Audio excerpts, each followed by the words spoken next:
Same, pero iba! We are number 106.7 Energy FM. Panggawang sabing radyo, sabihin mo! Ang haba naman talaga nung parang pero... parang sa fiesta yung sigawan pahabaan. Nananalo ko dati dun Ako rin. May birthday. Oo, sumasali ako sa Happy Kirikada. birthday. Tuwing fiesta. Galing ko, no? Meron pa akong sinalihan nun, partner. Ano sinalihan mo? Yung straw, dalawang straw yun. Yung isa nasa soft drinks, yung isa nasa hangin. Yung naka-ere lang. Nanalo rin ako nun. Ako na-try ko yan, pero iba naman yung alak. Alak? Oo, pero na-try ko, madali lang. Basta may technique ako dun Alam mo, ang sakit kaya. Hindi ako makahinga kasi puno ng hangin yung tiyan ko. Mas malupit naman yun kasi grande yun Sobrang, Alak. Try ko yun. Nanalo ako nun 20. Malaki na yun nung panahon ko. Ako sumali ko kasi 150 yun sayang din. 150. Ako pag-games na maraming maraming mga bagong mga pag-games ngayon. Dahil nalalapit ng Christmas party.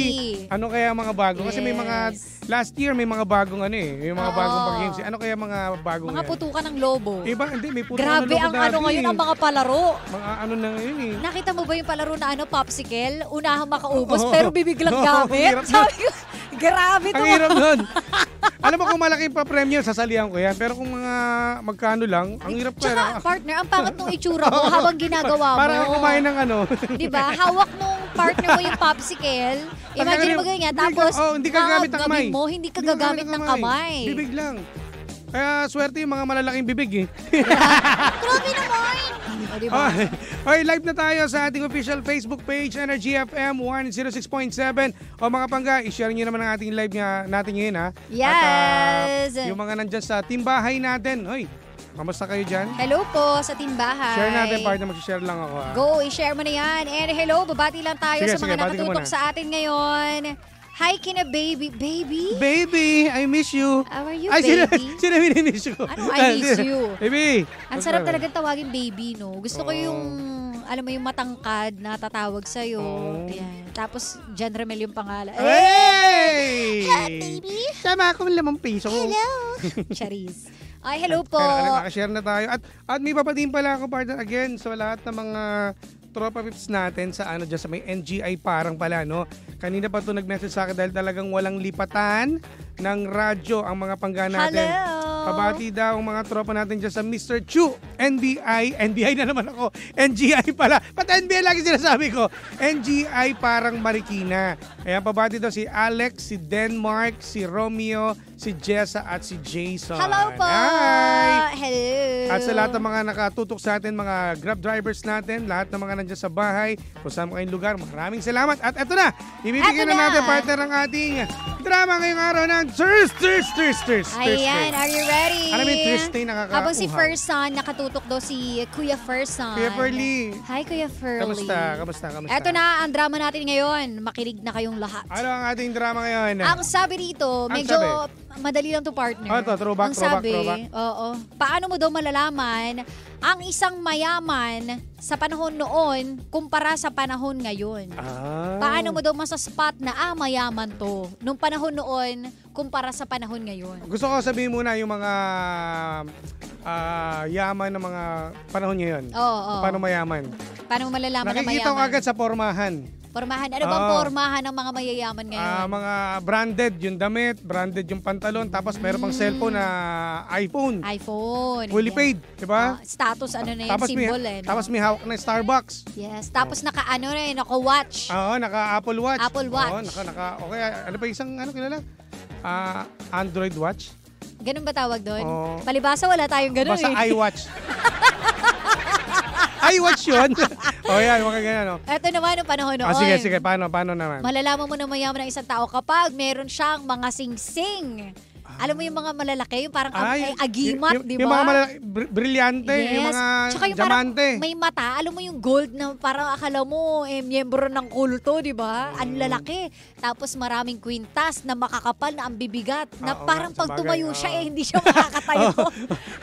Parang nakaganon siya pag naglalakad, nakayuko. Yan, mayaman yan, ibig sabihin. At sa pormahan naman, partner, no? Sa pormahan noon, ito dagdag ko lang, paano? hindi sila sila mahilig pumorma ng yung mga gara. Oo. Simple yan nga, kung sino pa yung maputik yung suot o madumi yung suot, yun ang pinakamayaman eh. Simple lang sila noon. Hindi nila pinaparamdam, pero pag tinanong mo, minsan ano, depende rin eh. parang depende. Sa panahon ngayon, meron din ganun eh, na hindi masyado maporma pero mayaman. Yun yung mga talagang nakaugalian na. Ng mga siguro dati pa mga old rich, mga kamag-anak nila. Diba? Yun yung mga namana na hindi mayabang talaga, simple lang pumorma pero may dating. Kasi dati kasi partner, di ba, pag halimbawa, malalaman mo na lang, nag-iaya siya, oy, birthday ko, punta kayo. Pagpunta mo doon sa bahay nila, anyaman pala, no? Merong may asyenda pala. May lahat, no? lahat ng mga gamit. Di ba? Ayan, kompleto. isa pa yan na malalaman mo na mayaman ng isang tao. Kapag yung gamit niya sa bahay, puro nara. Antik! May mga antik, ay mga anak ko, yaman mo. At ang mga pingganan yan, mga korel o kaya yung made in Japan. Ayan, tama. Ayan. Tapos ako tinitingnan ko agad yung cabinet. Yung talagang antik talaga. Grabe. Iba yung mga cabinet noon eh. Yes. Na antik talaga, alam mong mamahalin. Oo. Big time talaga. Meron silang may malaking tinidor, tas meron pang dessert, Yan. tas nilalabas lang yun kapag may bisita. Yan. Tapos sa handaan naman, partner, kapag mga simplihan lang, aba may palitsyon. Kahit gano'n di ba? Isang malaking litsyon. Mayaman hindi yan. tinipid. Tapos nagtatawag ng mga kabarangay niya doon. Talagang lahat invited. Correct. Ngayon naman, iba na. Paano ba Kapag ngayon? kunwari, pag mayaman ka, pupunta na kayo ng mga eat all you can. Yan. Diba? Okay, nasa Pobla. Poblasyon. Or hindi, meron pa rin mga, ang tawag dito, mga hall. Yung mga ganyan talaga, magrerenta talaga. May mga merong mga tawag niya to, events place. Yes. Nandun sila ngayon, di ba? Or nasa yacht. Ay, oo. Noon kasi hindi pa uso yan eh. Oo nga, hindi pa uso. Ngayon, meron ng yate, tapos may hawak ng mga champagne. May Victoria. Yan ang mga tapos paganda, syempre, may mga videographer pa doon habang di ba? Kasi dati wala naman eh. Kodak pa lang dati, yung Kodak, yung papaano mo ba? Develop mo ba? Tapos, eto pa. Sa panahon ngayon, partner, meron ng mga gender reveal. Ayan, oo nga, no? Noon. Ay, naku, dadaan ka pa yata sa manghuhula para malaman kung lalaki ba o babae yung anak mo. Tsaka noon, patatalikurin ka. Tingin nga kung maitim batok mo. Ayan. Dahil lalaki. Oo. Tapos tingin nga kung pumangit ka. Kasi pag pumangit daw, lalaki yung anak. Pero ngayon, iba na. May 4D na mga... Nakikita mo na yung... tawag dito, ultrasound. Nakikita mo na sa loob ng tiyan. Yes. Lahat no ultimo pagbibigay ng regalo, may baby shower, gender reveal. Tama. Ano pa ba? Lahat na ata ng revelation, no? Kasi nga dala na rin ng technology ngayon talaga. Sobrang high-tech na tayo ngayon. Pero pag-usapan natin, partner, dito, sa mga nakikita natin ngayon, lalo na ngayon, kasi karamihan kasi tumatatak na sa mga tao na hindi ko naman natin, yung mga, halimbawa, pag nakita mong simple lang forma, as pumunta ng bangko, jajar na kagad tayo. Ano ba yan? Ba't ganyan ang poro? Parang kung itrato sila, parang parang baliwala. Yes, kasi totoo ito yan. nagkakaroon na ng judgmental na kasi karamihan Pero hindi mo alam yung pala yung pinakamayaman. Na simple lang ng pumorma pero mas may pera pala. Totoo. Yun ang nagiging ngayon pangit sa mga tingin ng mga tao. Uy, totoo yan. May kaibigan ako niyan. May kaibigan ako partner. Tawagin natin sa pangalang Peng. Uy, si Peng. Kilala ko si Peng. Kilala ko si Peng. Ano nangyari kasi kay kasama Peng? ko siya, pumunta kaming bangko. Okay. Grabe kung ano yun siya. So Peng kasi simple na sando lang yun, tapos butas-butas yun. Yeah. Kenkoy pa yun, si Peng. Tapos papasok sa, Chinese naman yun. Pero pumasok sa loob ng bangko yun. Grabe, sir, saan kayo, sir? Parang inaano ka agad, sir, yung ano nyo, parang yung trato sa kanya. Nagalit siya ngayon. Pero yung galit niya ngayon, hindi yung parang kinumpronta niya. Alam mo ginawa niya. Kasi bumalik kami kinabukasan. Aba, nagdala ng sasakyan. Tapos punong-puno ng gold. Di pinahiya niya ngayon yung sumuway sa kanya, nakita, ay sir, tapos gaganyanin mo ako. Pag nakita mo yung forma kung parang pinaramdam niya na sana wag kang titingin sa Totoo. Binigyan niya ng lesson yun eh. Para at least, hindi kumbaga sa mga nakakita sa kanya. Yes. Diba? Paano pag ibang tao yun, napahiya o anong mangyayari, di ba? Totoo. Ba't kayo ganyan? Di ba? Kaya, alam mo, sa mga simple forma ngayon, formahan nyo na hindi mo alam mayaman pala yan. Oo. Naku, naalala ko na may mga kakilala kong ganyan, nagkukumparahan pa ng mga cellphone. Tapos hindi nyo alam, yung mga ang gaganda ng cellphone, marami palang utang. Totoo. Yun nga kaya hindi mo na rin alam, kaya mahirap din maging judgmental ngayon. Diba? Iba na kasi ngayon ang status symbol ng tao ngayon nasa telepono, nasa sasakyan. Yan, Kapag kunwari hindi ka naka-Raptor, wala. Mahirap ka. Mahirap ka. Diba? Kapag kunwari hindi ka naka-iPhone, mahirap ka. Kapag hindi latest model, sasabihin mahirap ka. Pero check nyo, yung iba dyan mga latest model, pero Utang. Baon Tapos sa utang. May nag-loan pa yan. Pero yung mga simpleng tao na may nakita ko na simpleng tao lang, mayaman pala. Yes. Ang cellphone niya, yung luma pa, yung ano ba yan, partner? Yung mga pititutin, ganyan. Keypad. Oo. Pero big time yun. Diba? Kaya huwag tayong kasi baka maya makatapat tayo ng taong ginanon natin, mapahiya lang tayo. Correct. Baka sabihin niya mas mayaman. Kaya kanyang bilhin. Ganyan yung mga eksanahan madalas sa palengke, partner. Yung inaakala mo na kung sino-sino lang na, ay, mga kunyata, ganyan-ganyan. Hindi mo alam, nagmamay-ari pala ng ilang bahay yan. Correct. Diba? Alam mo, napaisip na lang ang Sheena na mas maganda talagang low-key ka lang talaga. Alam mo yung wala kang yabang sa sarili mo, maging totoo ka lang. Yun ang dapat totoo. Kaya, kasi ngayon, lalo na ngayon, ang krimen ngayon, napakahirap na ngayon dahil makita ka lang may ganito, hold upin ka, papatayin ka pa. Totoo yan. Mas mabuting maging simple lang tayo. Correct. No? Kaya dyan sa mga Hindi nag-ano dapat dyan ipagmayabang. OA kayo. Partner, naalala ko kwento ko sa'yo, yung tinanong ako, dapat nakahawa ka na ba ng 500,000? Sabi ko talaga. Oo, yan. Di! Alam mo yung gusto ko sabihin, kailangan i-post ko lahat. Alam mo yun? Buti hindi ka, nagpigil ka nun eh. Ha? Nagpigil konti na lang talaga at least tayo, hindi tayo pumapatol. Bakit ganun yung mga tao, no? Parang kailangan talaga makikita nila. Makita nila talaga may pera ka. Oo. Hindi nyo lang alam, baka bulto-bulto po ang pera ni Sheena. Hindi din. Okay na yung ganun. Pero pangit yun na gawain, na magtatanong ka, hindi ka ba ba, i-try mo kaya magganito. Mas mabuting simple lang. Diba? Totoo. Pero hindi yung aakalain nila na parang tamad-tamad ka. Oy, excuse me, no? Ay, naku. Kalurky kayo. Si Jimbo, tingnan mo porket maitim. Inaano nyo. Hindi, ako simple lang ako. Marunong lang talaga ako. Bumili na yan ng 3 bahay. Ay, huwag kang mamalit. Mas mabuti maging simple para iwas din tayo sa mga ganyang mga modus. Yes. Para hindi tayo mabiktima, no? Ngayon, sinabi na natin. Kaya nga. So, kita-kita tayo sa labas. Ay, nako. Yung status lang na alam ko ay yung single gaya ni Maring Robicel Delgado. Dapat ganun lang. Oy, si Ninang Robicel, simple lang yan pero nakita mo magpakain yan dito. Low-key lang. Oo. Basta kasi, alam nyo, wala namang masama kung kunwari magpo-post ka ng anything, whatever.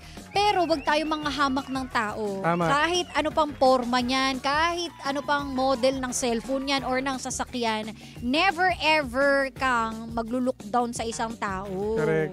Kaya bilib ako sa mga taong mayayaman na, alam mo yun, naka-shorts lang, naka-chinelas, pag lumalabas ng bahay. Yes. Kasi alam nilang, nag-iingat sila. Di ba? Mabuti na rin yung ganun. Totoo. Kasi naman sa, pangalandakan mo na mayaman ka. Kung ano pa mangyari sa'yo. Utangan ka pa. Utangan ka pa lalo ng mga kamag-anak mo. Baka hindi ka nabayaran kasi alam nilang mayaman ka na. Tama yan, sabi, be simple, life is too short. And be happy for other people. No? Kung may nakikita tayo na masagana ang buhay, di maging masaya kayo. Hindi yung titirahin ninyo na, maging ano na tayo.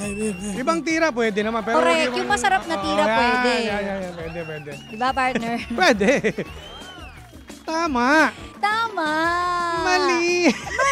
Ay, iba pala. Well, papel. Alam niyo na mga kailangan nating gawin sa buhay, ha? Kailangan lang po natin ay maging masaya sa kapwa natin. Huwag titira. At pwede tumira sa ibang pamamaraan. Hindi, lang siya, sa mga big time dyan na simple lang pumorma, saludo tayo dyan. Talagang, tama. Yan ang gayahin natin. Ito para si Ferson. Hindi nagyayab. Ayan, isa pa yan, si Kimberly. Di ba? Mayaman pala yan. Yabang neto oh. Sana all daw. Titira. Gusto mo na ba bukas daw? Si Kimberly talaga naka-chinelas pero branded. Grabe yung mga naka-chinelas. Okay na lang yun. Simple lang okay lang naman yun. Yung may mga branded. Ang mahirap lang talaga yung nangahamak ng kapwa. Kung sino pa yung mayayaman, yung pa yung mga kinakain, simple lang. Boss Jaime. Shoutout kay Boss Jaime. Si Boss Jaime. Simple lang yan. Ayan, tako. Big time yan. Pero pag kumain yan, hindi kumakain ng steak yan, partner. Oh. Noodles tsaka tuyo lang. Masarap na masaya Balita na yan. ko may iba pang kinakain si Boss Jaime. Doon ako kasama. Ay, wag mo ay, nakikinig yung Mari namin. Gourmet. Yan. Ay, Mare, kamusta ka? Pare. Ayun. Low-key, parang si Jimbo. Talaga naman, Ay, simple lang oo tayo. naman. Simple lang Sinasabi tayo. ko sa inyo. Oo. Tandaan niyo po. Sa sobrang loki niyan. Nagloloki yan. Oy, pwede rin. Ay, nagbago na. Nagbago ng style. Ay, nako. O siya, itigil na natin tong kahibangan na to. Sana ay maging maunlad ang lahat ng Correct. Pilipino. Tama. At matuto tayo mag-ipon dahil malapit na po magpasko. Tama. Huwag tayo magmayabang. Mas mabuti pa yung nag-iipon na lang tayo para Correct. hindi tayo mamodos ng iba at may scam. Oh, sabi, wala naman difference ang mayayaman noon at ngayon. Pareho pa din ang mindset na dapat mas yumaman pa sila. Tama! Yan ang goal nating lahat. Yumaman. Hindi, pag Sumaya. mas mabuting gastusin natin yung mga pinaghirapan natin kasi hindi natin madadala sa Langit. langit. Ako hindi kakandado ko. At may tumatawag sa akin. Yan. Shoutout pala kay paring, ayan, si paring Peng na nakikinig yan, partner. Oh. Uy, Peng! Simple lang yan. Peng! Pahingi naman ng racket, Peng. Grabe ka naman, Ito, Peng. marami talaga to. Magkikita kami to bukas eh. Sabi mo nga kay Peng, pasok ako. Kaya, pwede ka rin doon lumabas. Gusto mo, pamili ka. Pumasok ko sa labas Pwede ka lang. naman, bakit hindi labas-pasok? Pwede naman. Oh. Mas maibigan natin yan. Oo, balikan tayo, friend. Siyang tunay. Siyang tunay. Master. Master. Okay. Bossy. Ay, maraming salamat sa mga nakinig sa atin at sa mga timbahay. Maraming salamat kay Patrick Santos sa Facebook Live natin. Vansky, Ati Jasmine. Yes. Baby. Ay, hindi ka na babati pala. Sige, partner. Thank you so much. And hello kina Baby Rodriguez, Francis David. Ayan. Hello po. Lourdes Tahan. Yes, oo. Be healthy daw. Tama. Health is wealth. Correct. At sa lahat din ng mga nandyan Vance. ngayon. Hello si kay Vansky, Vance and si Jasmine. Jester at Edmond. si Edmond. Sa lahat mga nandyan. Sa mga hindi po namin nabate. Rowena Barrientos, maraming salamat Hello sa inyo. po, maraming salamat sa inyo. Dahil dyan, panibagong drama na naman ang hindi natin nasolusyonan pero ating napag-usapan. Kaya masasabi ng Jim si Janay, anong drama mo? Susunod na, The Monarch of Philippine Radio. Walang iba kundi si Kuya Chico! Kaya naman, tutok lang mga panggad. Kami po i-exit na. May babatiin ka pa ba, partner? Wala na, maraming salamat. Ay, may mabol, Andrea Ramos at Rowena Yuson. Yan, salamat po. Hello sa inyo. Dahil dyan, tutok lang mga bangga. Nakasama't nakapiling po ninyo nag-iisang pabebot na si Sheena. At ang kanyang Jimbolicious DJ na si Jimbo. Dito lang yan sa programang Anong drama mo? Na Same pero iba. Nyari. Ba't May yan? patok eh. Naku, partner, may halak ah. Happy New Year. Tutok lang sa number 106.7 Energy FM. Panggabong sabing radyo, Sabihin sabihin mo. mo.